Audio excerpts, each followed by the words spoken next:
Здравствуйте, смотрите в сегодняшнем выпуске. Хлеборобы Ахалского и Либабского вилаятов Туркменистана выполнили план по сбору зерна. Туркменистан и Астрахань обсудили подготовку кадров для морского транспорта. Туркменский экипаж одержал победу на 5-м этапе ралли «Шелковый путь» и другие новости. Хлеборобы Ахалского и Либабского вилаятов Туркменистана добились значительного успеха, выполнив государственный план по сбору зерна.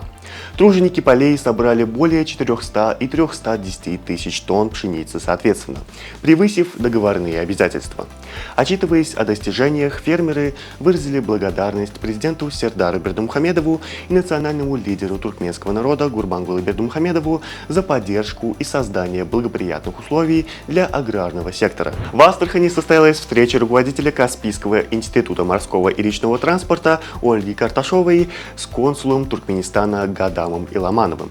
Основной темой обсуждения стала подготовка специалистов для морского и речного транспорта Туркменистана на базе учебного заведения.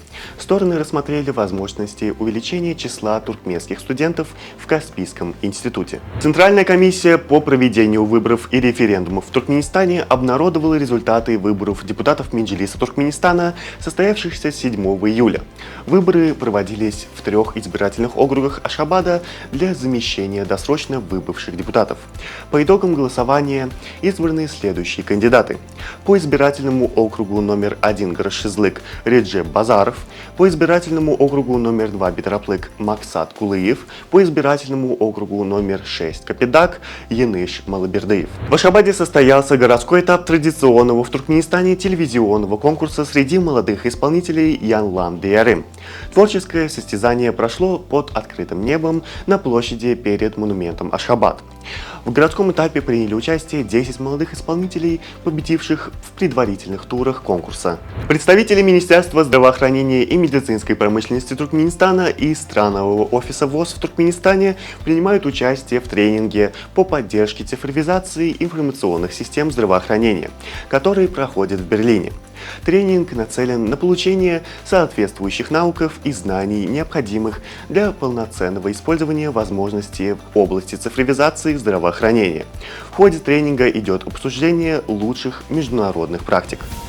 Масштабное исследование, охватившее около 50 тысяч участников, выявило интересную связь между чувством благодарности и долголетием.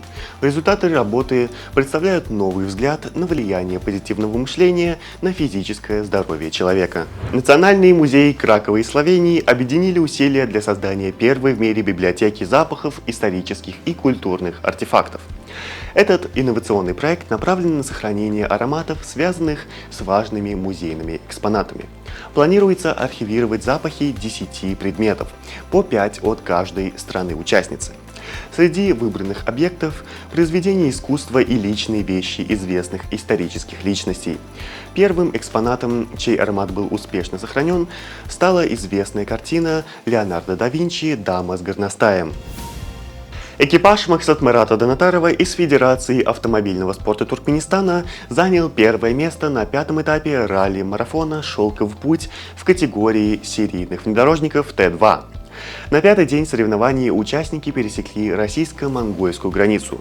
Гонка продолжилась на каменистых трассах Монголии, известной как «Страна вечно синего неба». Сборная Англии со счетом 2-1 одержала победу над командой Нидерландов в полуфинальном матче чемпионата Европы по футболу. Забитыми мячами в составе победителей отметились Гарри Кейн и Олли Уоткинс. У проигравших отличился Хави Симмонс. В финале 14 июля сборная Англии сыграет против команды Испании. Новичок испанского Реала, форвард сборной Франции Килиан Мбаппе будет представлен публике во вторник, 16 июля на стадионе Сантьяго-Бернабеу в Мадриде. Мероприятие начнется в 15:00 по ашхабадскому времени.